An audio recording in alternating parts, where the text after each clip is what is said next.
Hey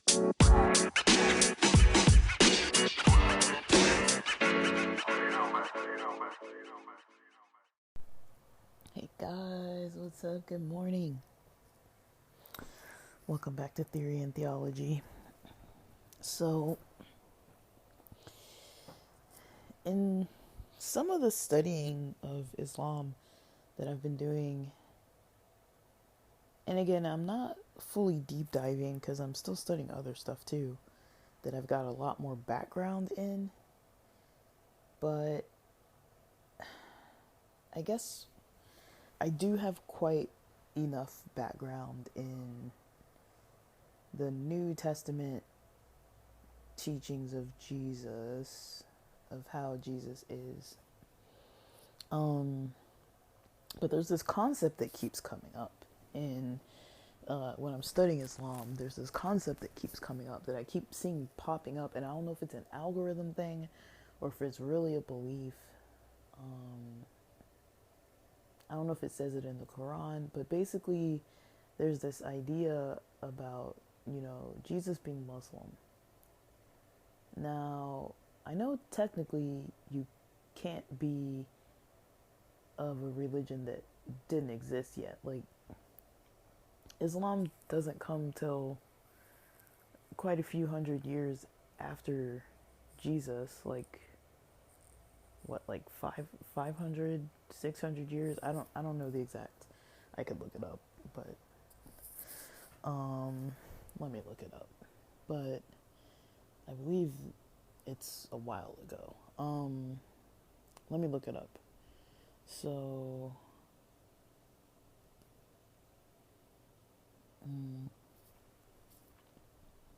when does Islam officially become a religion? It says most historians believe that Islam originated with Muhammad's mission in Mecca and Medina. Excuse me, Mecca and Medina at the start of the 7th century BCE. So, I guess one thing I'd need to clarify is what religion was Muhammad, right? Because as I understand, he was praying. He prayed to God. From what I learned last Saturday when I was watching a documentary about Muhammad, he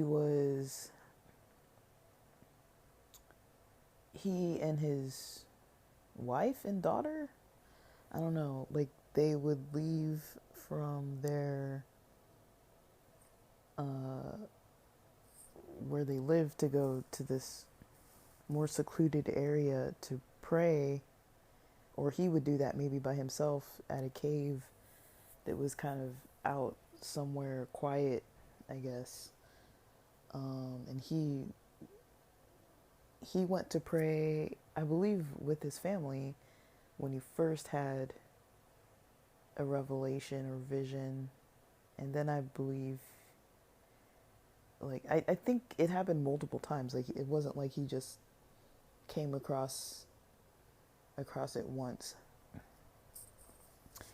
And I don't know. Okay, so I don't even want to say this because it has nothing to do with anything. What I'm about to say has nothing to do with anything. Okay, very likely. But the first thing that came to my mind with a couple things. So if I think of Mount Sinai and then I think of this, Mount Sinai with the Israelites and Moses getting the Ten Commandments and them worshiping the golden calf and all the, like, the voice of God and the thunder and the earth. Wasn't there an earthquake? But there was a lot going on that nobody could fake, I don't think anybody could use any kind of technology or something to try to, like, fake all of this happening, especially back then, but I don't know. And then, Muhammad getting a revelation in the cave. It almost reminds me of Skinwalker Ranch, if you've seen that.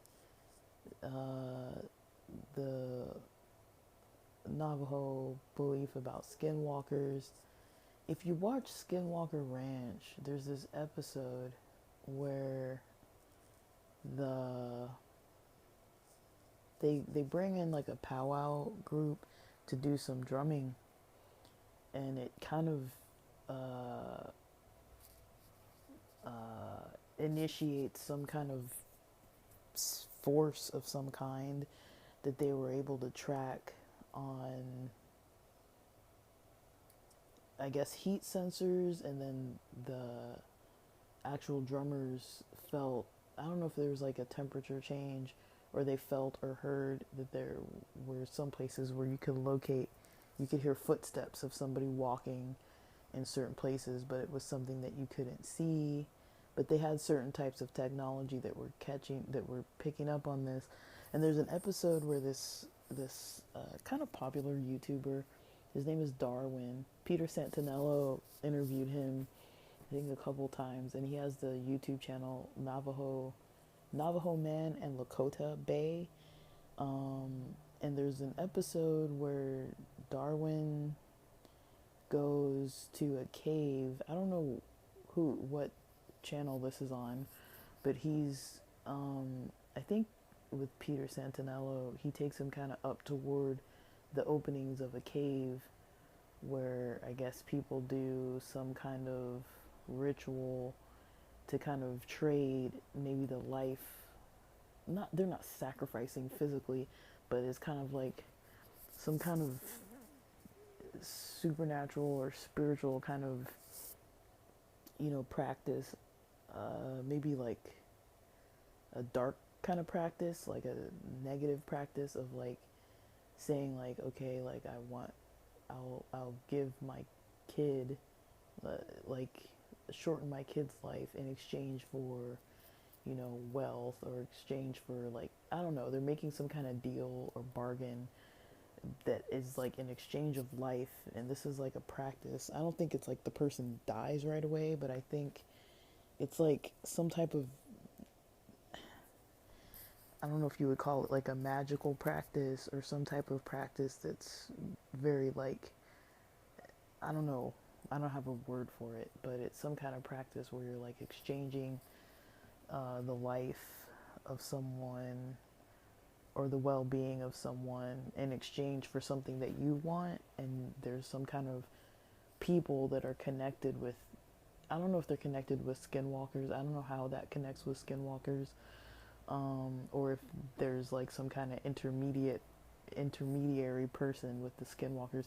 But for some reason, I mean, I don't think that Muhammad had anything to do with this cave or whatever. I don't think that the skinwalker stuff is really related to like Muhammad or Moses at Sinai, or even this topic of, Jesus being Muslim or anything like that. I just for some reason, that's the image that kind of comes to my mind. That's more of like something modern day, that relates to mountains or caves, that there's like some kind of supernatural thing that might be going on, that people still can have an interaction with. I don't know what it is, I don't know what they're interacting with. But it's also interesting, like people get revelations, and so knowing that, Muhammad was praying to God, he goes in a cave to pray, he takes his family to pray, he's a praying man, so he's praying to somebody, right? He's praying to God. I don't think he's technically Jewish, right? So I'm trying to think, what is a monotheistic religion that's not Jewish? Is it Sumerians or Samaritans? Are they not? They're not Jewish, right? Because I know the story in the Bible about the Good Samaritan, and that Jews and Samaritans don't really interact. And then there's that woman at the well. Now, was she Samaritan or Sumerian? But let me see.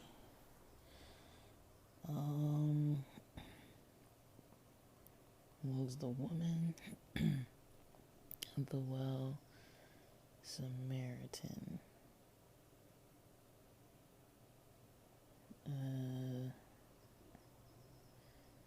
Yes, the woman at the well is a character in the Bible, in the Bible's Gospel of John, where she is known as the Samaritan woman. So in John 4, 5 through 42, it says Jesus and the woman meet at Jacob's well in Sychar, and Jesus asks her for a drink. She's surprised to meet a Jewish man who starts a conversation with her. So there are people, because she makes a comment in there about her forefather Jacob or something. I don't remember exactly what it says in the Bible, but she makes some kind of comment. And I think Samaritans worship God. It's they're monotheistic. So I don't really know. Like, I guess I was always usually taught that they were just Jews, and not that, because I mean, if you think of all the lineages of all the people who spread out, over those times, there were a lot of people who spread out. Like, if she's a descendant of Jacob, right? Jacob is Israel, but there's another lineage. Where do the Samaritans? So I guess that would be important to know. What is the Samaritan lineage? Because it seems like Jacob, but it's interesting. It's giving AI overviews when I'm Googling this stuff, and it says generating. It's like generating all this stuff for me. Genetic studies support the Samaritan narrative that they are descended from indigenous Israelites. Samaritans claim that they are descendants of northern Israelite tribes that were conquered by Assyrians in 721 BC or BCE. The Samaritans have ancient Israelite ancestry from the tribes of Ephraim, Manasseh, and Levi.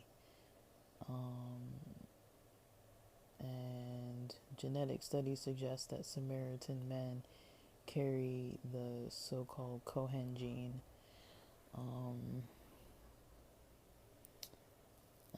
So let me see. What was the lineage of Muhammad?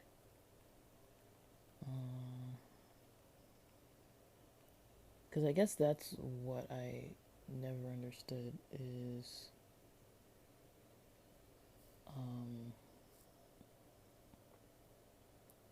I always thought he was a descendant of Ishmael.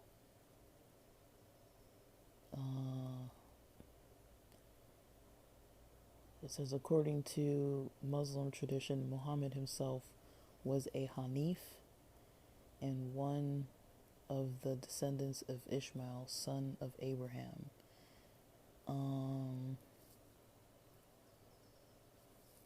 So what did Hanif believe before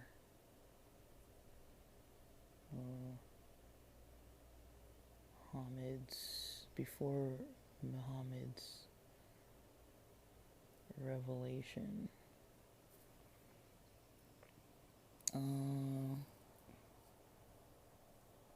So it says Ibrahim, who is Abraham in the Quran. Ibrahim refused to worship idols and would only worship one God, Allah. He is known as a Hanif, which is a person who lived before Muhammad and who was totally committed to worshiping only one God. And what did Hanifs believe? Hanif in the Quran, the sacred scripture of Islam, and Arabic designation for true monotheists, especially Abraham, who were not Jews, Christians, or worshippers of idols. Okay, so there were monotheistic people who worshiped God that were not Jews or Christians, or polytheistic, or people who worshipped idols. So they're monotheistic people who worshiped God, basically, from the lineage of Abraham, but they're not necessarily Jewish. So that's interesting to know. So that's very interesting to know. That's okay. That's kind of what I wanted to know, and so that would make sense. And so if Muhammad is worshiping God, was taught to worship God and worshiping God, and then he gets this revelation, and this is after Jesus, like 600 or something years after Jesus was on earth, then that makes sense. Because I was kind of curious about that, because I'm like, well, he wasn't Jewish. I never remember anybody saying that Muhammad was Jewish.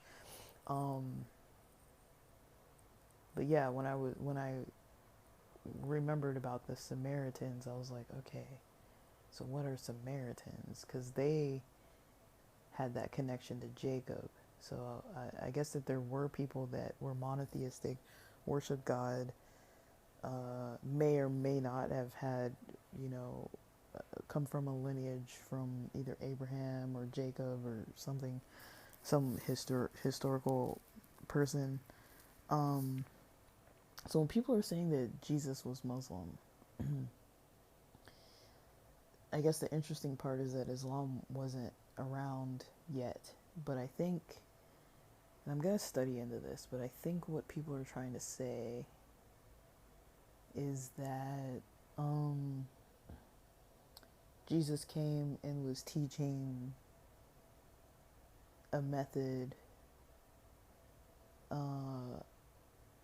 that was something different from what the Jewish religious teachers, the rabbis, the scribes, the Pharisees, were teaching. He was of Jewish descent, but teaching something that was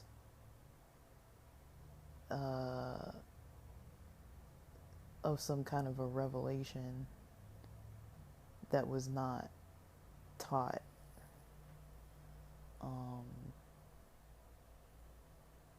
I guess, right? Is that how I would describe it? Because it seems like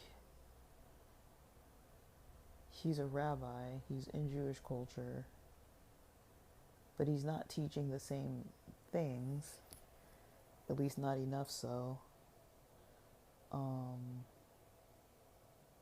that the Pharisees and scribes don't start to get alerted and, mad with him.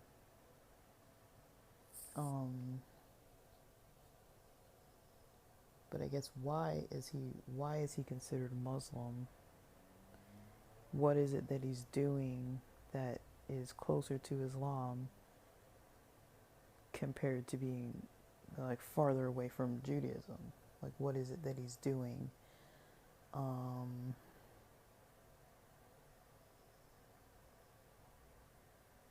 Because he's not necessarily doing things exactly like the Jewish leaders teach, or else he wouldn't be in so much trouble all the time with people trying to kill him.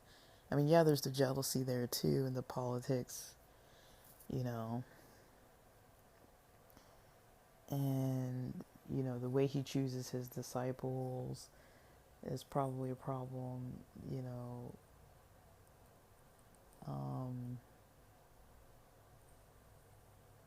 Who he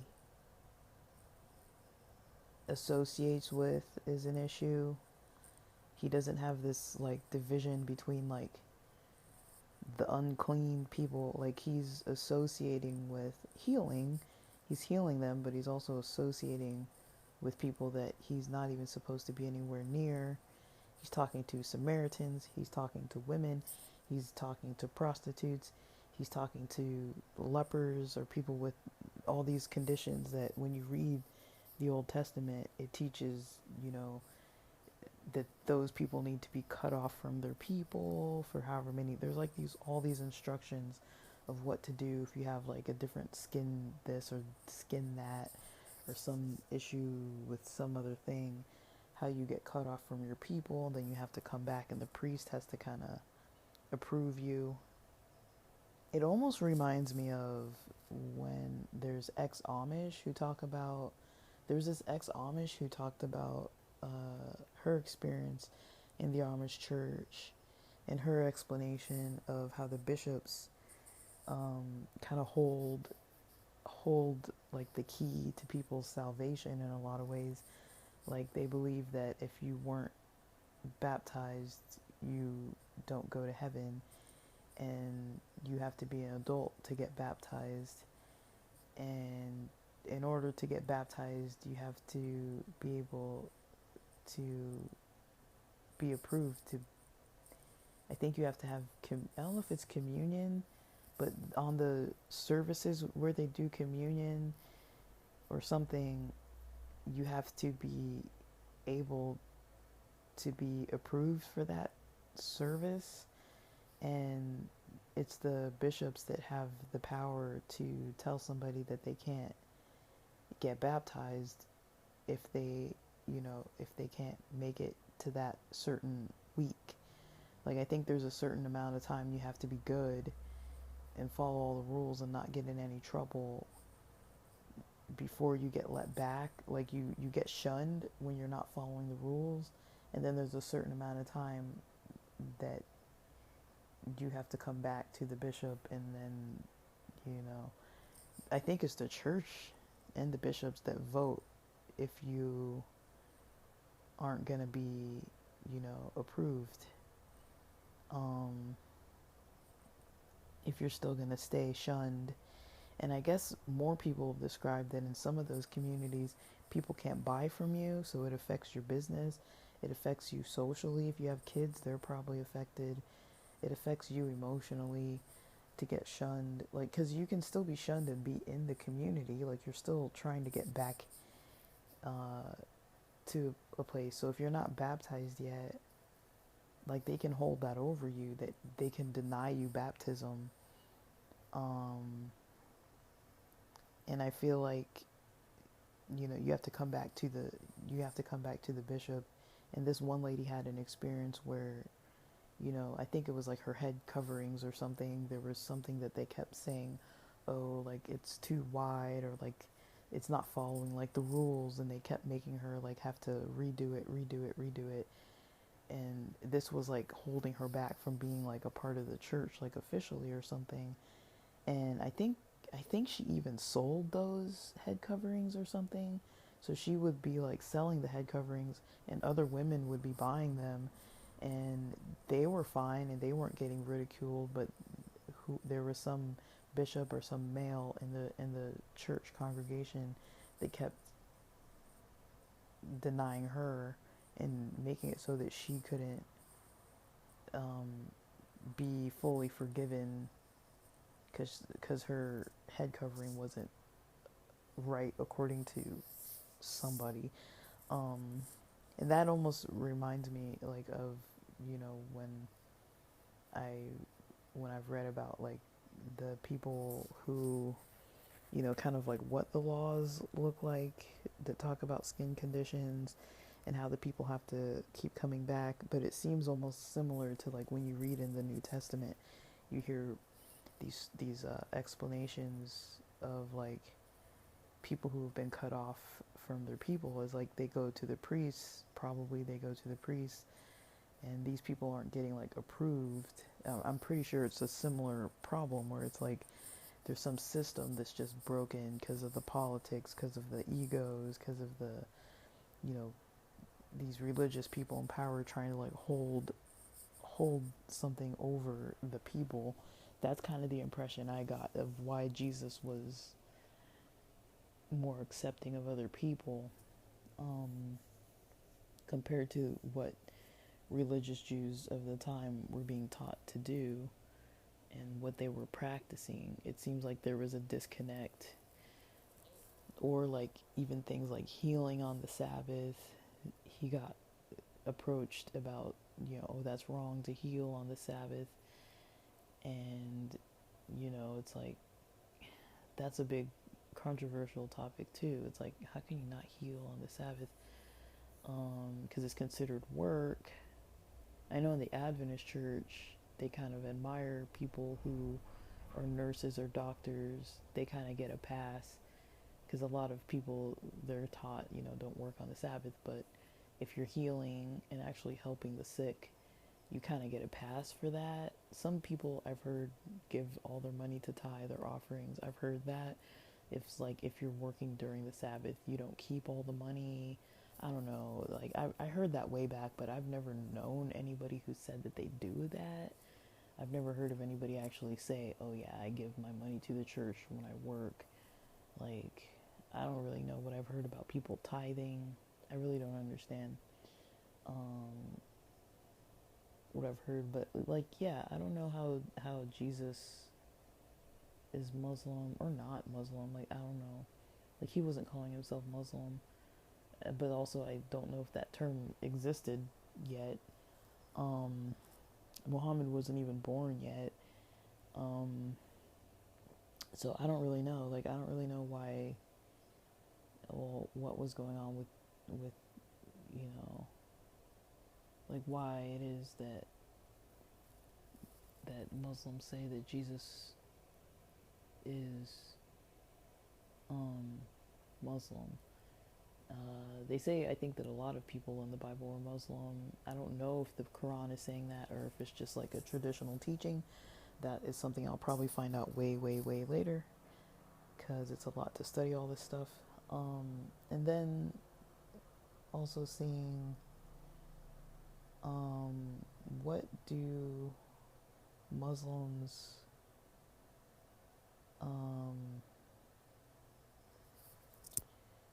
what do they I kind of lost my train of thought there. What do they believe about the stories? Like I know, okay, for example, the story of Jesus' birth, the story of Noah and the ark, the story of creation, I think the story of Abraham, all the stories, the major stories, I think are different in the Quran. Like I think in the Quran,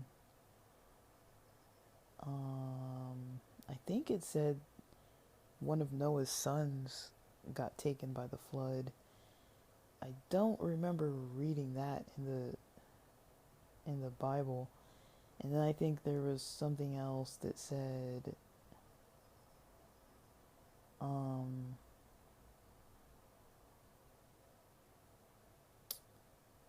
uh what was it?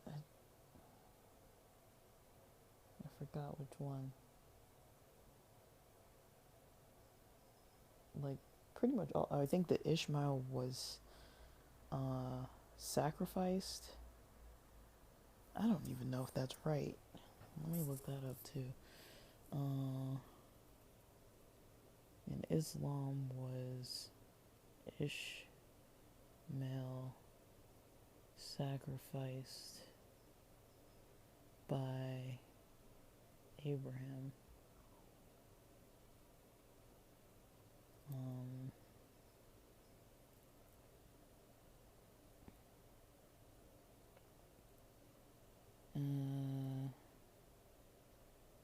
because he has descendants. I don't know. The later religion of Islam claims that rather than Isaac being the individual God commands Abraham to sacrifice in Genesis 22, it is Ishmael. What did Abraham do with Ishmael? Ishmael was brought up in Abraham's household. Some 13 years later, however, Sarah conceived Isaac, with whom God established his covenant. Isaac became Abraham's sole heir, and Ishmael and Hagar were banished to the desert, though God promised that Ishmael would raise up a great nation of his own.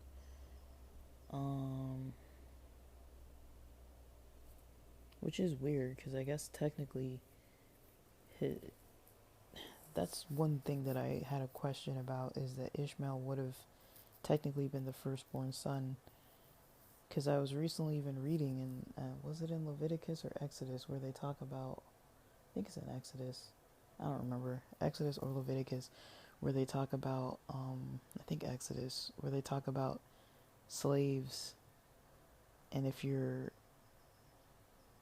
husband has a, if like basically you can bear heirs through your slaves giving birth. Like if you can have kids with them, I think. I don't know.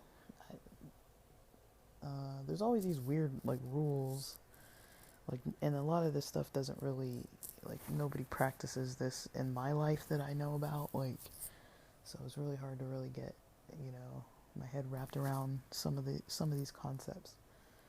But I'm gonna study more into it, because right now I'm just kind of rambling. It's definitely an interesting topic. I could definitely see how Jesus is different from the religious leaders of the time.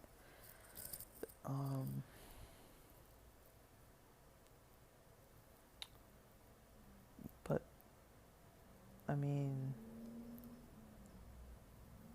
what exactly would make him Muslim? I don't really know. Like, what would those standards be? Because, I mean, there are the 5 pillars of Islam. I mean, you can't say that Jesus didn't pray 5 times a day.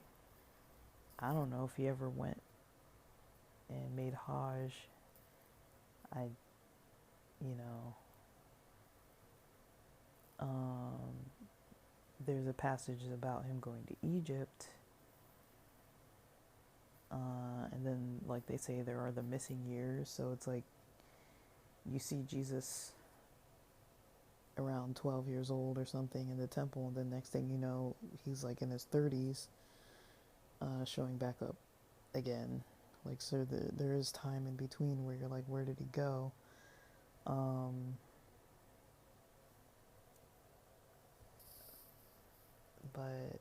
I don't know. He did fast and talked about fasting. Talked about fasting and praying, how to fast, how to pray. Not making yourself look like you're like all like disheveled and stuff, but like, to wash your face, or like make yourself look like, like, not to like brag about like fasting or praying, which is why I was kind of like a little like hesitant to post anything when I was talking about Ramadan. I was like, I want to talk about my experiences with it, but I feel like because I didn't do a good job at it, if I felt like more comfortable posting, because it's like I was definitely struggling with all of the aspects of it. So it's not like I was like, oh, I did this right and I did this perfectly. So I felt a little more comfortable being like, all right, this was definitely a challenge of trying to do this for 2 days and just throwing everything out, how everything got thrown kind of out of whack, and how mentally it was for me, and how it was for me. Like, I have a lot still to say about it, but I don't even know if I'm going to post more about it. I might, just because it's the only major, like, significant experience that I've had in a long time. Because I do like the idea of practicing different stuff, but it's like I don't want to be popping around like every other month, let me practice something else. But it is kind of different, interesting that the Quran. Okay, so the Old Testament teaches that if there's anything that goes against it, then that's not the right thing. The New Testament has contradictions of the Old Testament, and the Quran also has contradictions of the Bible itself, even though in the Quran people are taught beliefs in these major people like Abraham, Moses, Jesus. In the Old Testament, you know, and the Jews reading the Hebrew scriptures, you know, they're not really, there's nothing, you know, Jesus related for Jews, other than Jesus was a Jewish rabbi in history. They don't necessarily take his teachings or follow him, or like I've never heard of any Jewish person, like when they're studying Talmud or studying Torah, referring to Jesus. I've never heard that ever. They're always referring to like Rashi or the Rambam or certain other scholars and rabbis. They're not really referring to Jesus ever, really. So, I don't know. I'm gonna go grab some breakfast. I might get back to this topic, but for now, that's all I really have.